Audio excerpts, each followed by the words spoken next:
Hello बच्चों, मैं पवन सिंह आपका इस क्लास में स्वागत करता हूं, जिसमें आज की क्लास में हम लोग शुरू करेंगे प्रश्नावली 8, जो कि ये आपका त्रिकोणमिति अनुपात त्रिकोणमिति के परिचय। ठीक है। और आज की क्लास में बच्चों हम प्रश्न सॉल्व नहीं करने वाले हैं, हम वो सारे के सारे फार्मूले आपको बताएंगे, सिखाएंगे, याद करने की ट्रिक बताएंगे, जिससे आपको बेहतरीन तरीके से उन फार्मूलों को याद रख सके, जो कि आपको इस चैप्टर में बहुत ही इंपॉर्टेंट रोल अदा करते हैं। ठीक है, तो चलिए शुरू करते हैं। सबसे पहले हम ये देखते हैं त्रिकोणमिति के सभी सूत्र, यानी कि इस चैप्टर 8 में जितने भी छोटे से छोटे बड़ा से बड़ा फार्मूला जो यूज होगा, उस सारे के सारे फार्मूलों को हम यहाँ पर आपको बताएंगे। ठीक है, सबसे पहला आपका आता है त्रिकोणमितीय अनुपात। अब कितने टोटल त्रिकोणमितीय अनुपात है? कुल है हमारे पास 6। ठीक है, लेकिन उससे पहले आपको क्या करना होगा? आपको बनाना होगा त्रिभुज। ठीक है, आपको क्या बनाना होगा? त्रिभुज बनाना होगा। तो चलिए, वो भी कैसा त्रिभुज? समकोण त्रिभुज। तो ये रहा बच्चों आपका समकोण त्रिभुज। ठीक है, अब यहां पर बनता है 19 डिग्री का कोण। यहाँ पर कितना बनता है? 19 डिग्री का कोण। ठीक है, क्योंकि थीटा आपका रहेगा। और यहाँ पर यदि हम थीटा मान लेते हैं कि ये थीटा है, तो थीटा की जो सामने वाली भुजा होती है उसे हम क्या कहते हैं? और 19 डिग्री की जो सामने वाली भुजा होती है उसे हम कहते हैं कर्ण। क्या कहते हैं बच्चों? कर्ण कहते हैं।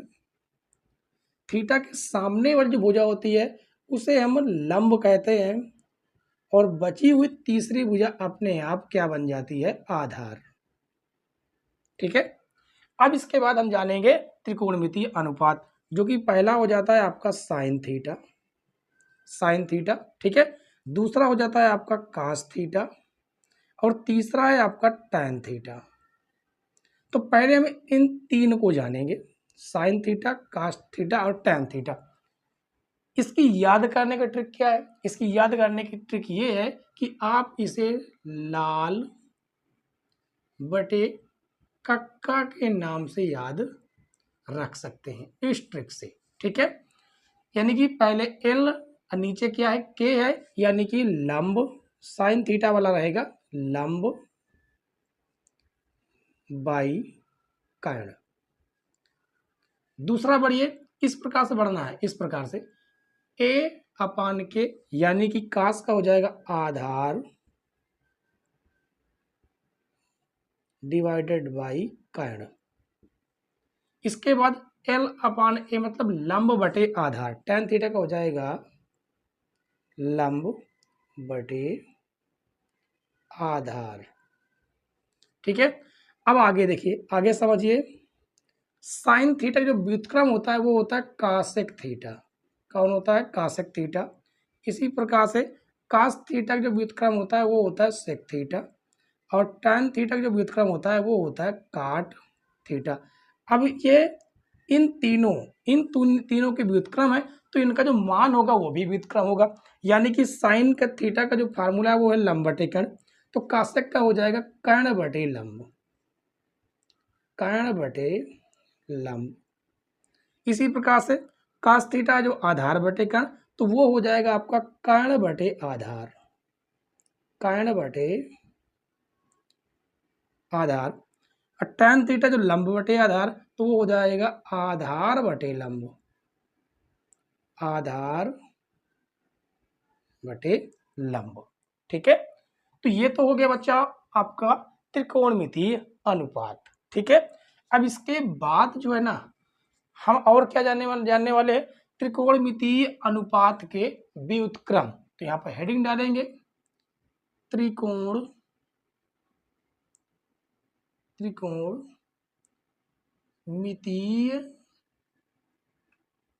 अनुपातों के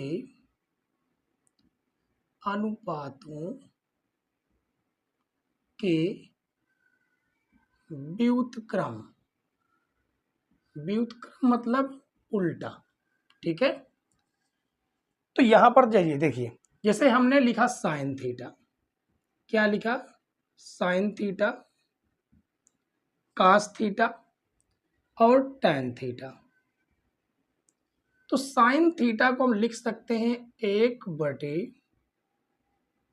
कासेक थीटा, ठीक है।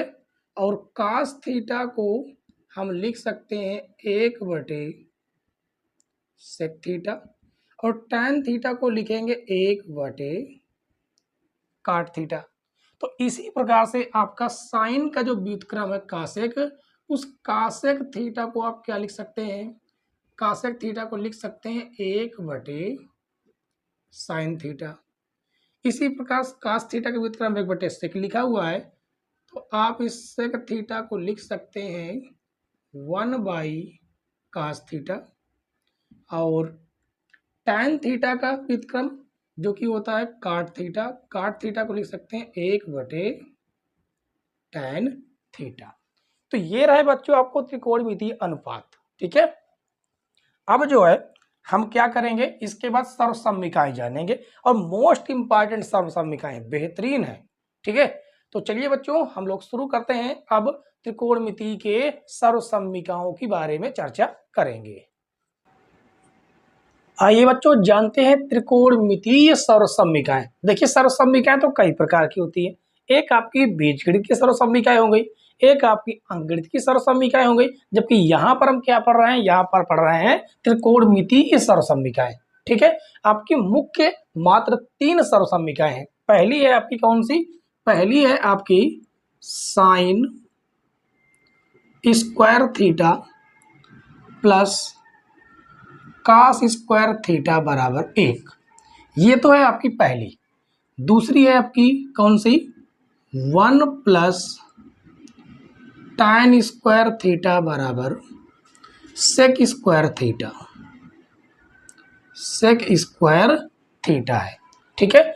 और तीसरी है बच्चों आपकी 1 प्लस काट स्क्वायर थीटा बराबर कासेक स्क्वायर थीटा। ये 3 आपकी सर्वसम्मिकाएं मुख्य हैं, और यहां से बच्चों 3 फार्मूले अलग से निकल के यहाँ से मिलते हैं। तो कौन कौन से हैं, चलिए आइए जानते हैं। इसी को हम पक्षांतर करते रहेंगे और हमें 2 और फार्मूले मिलेंगे। कैसे, जैसे मान लेते हैं इसे हम पक्षांतर करते हैं, धन से ऋण में जाएगा, तो ये धन से ऋण में जाएगा, तो यहाँ से आपको क्या मिल जाएगा, ये मिल जाएगा 1 माइनस कास स्क्वायर थीटा बराबर साइन स्क्वायर थीटा। कैसे मिला, ये देखिए इधर ये धन में है, ये धन से कहाँ जाएगा, ऋण में, तो हो जाएगा 1 माइनस कास स्क्वायर थीटा बराबर किसके हो जाएगा, साइन स्क्वायर थीटा के। ये हो गया आपका पहला। यदि हम कास को ना उधर पक्षांतर करके हम साइन को पक्षांतर करें, तो ये 1 माइनस साइन स्क्वायर थीटा बनेगा, तो 1 माइनस साइन स्क्वायर थीटा बराबर बन जाएगा कास स्क्वायर थीटा, ठीक है। ये एक सर्वसम्मिका है, ये कौन सी है, एक सर्वसम्मिका। अब दूसरी देखिए, अब यहां पर हम क्या करेंगे कि इस 1 को भेज देंगे उस पर पक्षांतर करके। देखिए समझिए, ये 1 धन में है, कहाँ जाएगा, ऋण में, तो ये हो जाएगा sec square theta, sec square theta minus 1 किसके बराबर निकल के आएगा, टैन स्क्वायर थीटा के। यदि हम इस 1 को ना भेजें, टैन स्क्वायर को इस पर भेज दें, तो ये हमारा बनेगा sec square theta minus tan square theta बराबर 1। ये हो गई आपकी दूसरी सर्वसम्मिका। इसके बाद इस 1 को धन ऋण में भेजेंगे, जिससे हमारा फार्मूला बनेगा कासेक स्क्वायर थीटा माइनस 1 बराबर काट स्क्वायर थीटा। यदि इस काट स्क्वायर को उधर पक्षांतर करें, तो ये आपका तीसरा बन जाता है cosec square theta minus cot square theta बराबर 1। ये आपकी तीसरी सर्वसम्मिका हो गई, ठीक है। तो बताइए बच्चों, इन 3 सर्वसम्मिकाओं में आपको कहीं पर कोई दिक्कत हो, कोई प्रॉब्लम हो, तो आप लोग जरूर कमेंट्स करके बताइएगा, ठीक है। अब आपका एक फार्मूला हो जाता है आपका टैन थीटा। टैन थीटा को हम लिख सकते हैं sine theta by cos theta. दूसरा है आपका काट थीटा, काट थीटा, टैन काट का व्युत्क्रम है, तो इसका भी व्युत्क्रम हो जाएगा, यानी हो जाएगा cos theta by sine theta, ठीक है। ये हमारे 2 फार्मूले भी मुख्य फार्मूले हैं।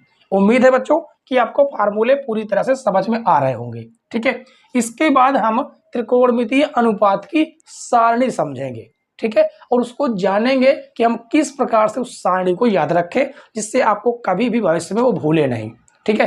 तो चलिए जानते हैं त्रिकोणमितीय अनुपात की सारणी। आइए बच्चों, अब हम लोग जानेंगे कि त्रिकोणमितीय अनुपात की सारणी के मान हमें कैसे याद रखने हैं, ठीक है। चलिए, हमने यहाँ पर इसका स्ट्रक्चर बना दिया है कि ये साइन थीटा है, ये कास थीटा, टैन थीटा, काट थीटा, सेक थीटा और कासेक थीटा। ये 0 अंश, 30 अंश, 45 अंश, 60 अंश और 90 अंश किस प्रकार से याद रखना है।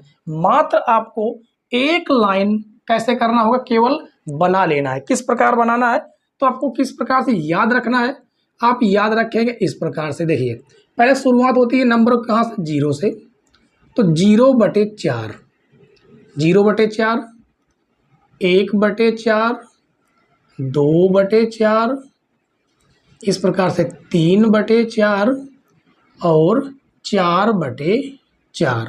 अब इनके ऊपर लगा देना है रूट।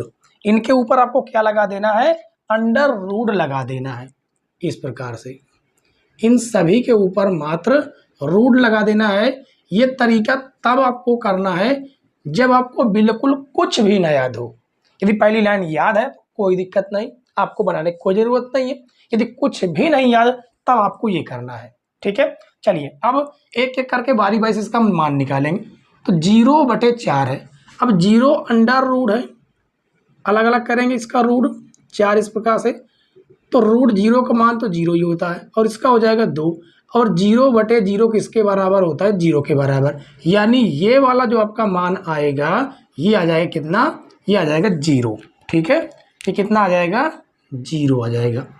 अब आपका दूसरा मान आपका कितना है, दूसरा है आपका अंडर रूट 1/4। तो रूट 1 को और रूट 4 को अलग कर देंगे। रूट 1 का होता है 1 और रूट 4 का होता है 2। यानी इसका फाइनल जो मान निकल के आएगा वो आ जाएगा 1/2। अब 2/4 का सॉल्व करेंगे तो इस 1 की जगह पर कर देंगे 2। तो आपको पता है कि इस रूट 2 का तो हम रूट 2 ही लिख सकते हैं, जबकि 4 को हम लिख सकते हैं कितना, 2। अब इसको काटेंगे। देखिए, इस 2 को हम रूट 2 मल्टीप्लाई रूट 2 लिख सकते हैं, आप कहेंगे बिल्कुल लिख सकते हैं। तो यहाँ से रूट 2 से रूट 2 एक कट जाएगा, फाइनल इसका जो मान निकल के आया वो निकल के आया 1/√2। यानी इसका जो 45 sin 45 का जो मान हो जाएगा वो 1/√2 हो जाएगा। अब इसके बाद अगला मान देखिए, अगला मान हमें क्या लिखा गया है, अगला मान लिखा गया है √3, इसका वर्गमूल अलग कर देंगे और 4 का अलग। तो √3 को तो हम कुछ लिख नहीं सकते, √3 ही रहेगा, जबकि √4 को लिख सकते हैं 2। यानी इसका फाइनल जो मान आएगा वो आएगा √3/2। अब यहाँ पर हो जाता है √4/√4। तो √4 से √4 सीधे काट सकते हैं, जिसकी वैल्यू आएगी 1। यानी इसका मान सीधे निकल के आ गया 1। अब आपको कुछ नहीं करना है, बस आपने साइन का पूरी तरह से स्ट्रक्चर तैयार कर लिया है। तो आपको क्या करना है, अब कास का मान रखना है। किस प्रकार से रखेंगे, आपको रखना है इधर से ऐसे चलेंगे। तो यहाँ पर कितना रख देना है, यहाँ पर 1। इसका मतलब है कास 0 का मान 1। फिर इसको यहाँ पर लिखेंगे, इस प्रकार सीरियल से लिखते चले जाना है इस प्रकार से। और ये है यहाँ पर आ जाएगा 0। यानी यहाँ से एक बात समझ में ये आई, कास 0 का मान 1 होगा और कास 30 का मान 3/2 होगा, कास 45 का मान 1/√2 होगा, कास 60 का मान 1/2, कास 90 का मान 0। अब टैन, आपने अभी इसका फार्मूला जाना था, टैन थीटा का sine theta by cos theta. यानी साइन थीटा में कास थीटा का भाग इस प्रकार डिवाइड देंगे तो संख्या 0 संख्या क्या होता है, 0 होता है, ठीक है। अब इसमें यदि आप भाग दें तो 2 से 2 कट जाएगा, तो कास टैन 30 का मान हो जाएगा 1/√3। यदि आप इन दोनों का आपस में भाग दें तो 1/√2 से 1/√2 कट जाएगा, जो कि मान आपको मिल जाएगा 1, ठीक है। अब आगे देखिए, टैन 60 का मान, √2 से √2 कट जाएगा, यदि हम डिवाइड देंगे तो हमारे पास बच जाएगा √3। इसके बाद यदि इसका हम भाग देते हैं तो संख्या बटे जीरो, और संख्या बटे जीरो का जो मान होता है वो इनफाइनाइट होता है, यानी अपरिभाषित। ठीक है, यहाँ पर लिख सकते हैं अपरिभाषित। अब आपने tan का निकाल लिया तो काट वाली कोई दिक्कत ही नहीं है, सीधे इस प्रकार से पीछे की ओर से लिखते चले आएंगे। ये अपरिभाषित, फिर √3, उसके बाद 1, फिर ये हो जाएगा 1/√3, उसके बाद लास्ट में 0। ठीक है, अब ये बचता सेक थीटा।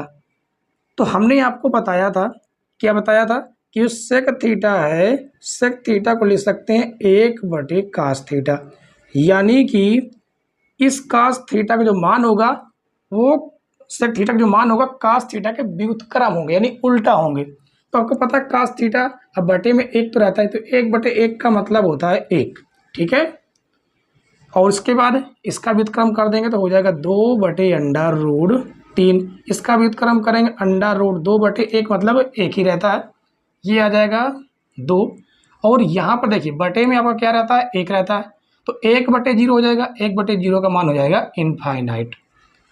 अब उसके बाद आपने सेक का निकाल लिया, तो का सेक का इसका व्युत्क्रम करते चले आना इस प्रकार से, इनफाइनाइट, फिर हो जाएगा 2, फिर ये रहेगा √2, और ये हो जाएगा 2/√3, और ये हो जाएगा आपका 1।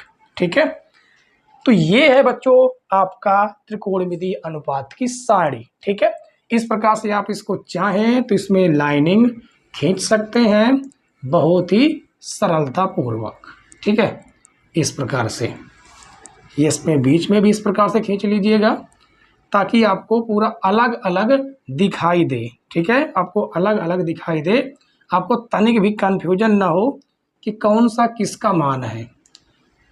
तो अब आप देख सकते हैं पूरी तरह से सारा कुछ साफ सुथरा आपको समझ में आ रहा होगा। ठीक है बच्चों, तो बताइए आज की जो फार्मूलों की क्लास थी वो आपको कैसी लगी? अच्छी लगी हो तो एक बार लाइक कीजिए और कमेंट्स करके ये जरूर बताइएगा कि आगे के चैप्टरों के क्या सूत्र आप ऐसे ही पाना चाहते हैं। यदि आप लोग कमेंट्स करते हैं तो हम आगे जो चैप्टर आने वाला होगा, यानी कि 9.9 तो आपका इसी संबंधित है, और इसके बाद जो आगे फार्मूले जो आगे चैप्टर आएंगे उसके सारे के सारे फार्मूले इसी प्रकार से हम बता देंगे, यदि आप कमेंट्स करके कहेंगे तो। ठीक है, तो मिलते हैं बच्चों अगली क्लास में, तब तक के लिए बाय बाय, टाटा।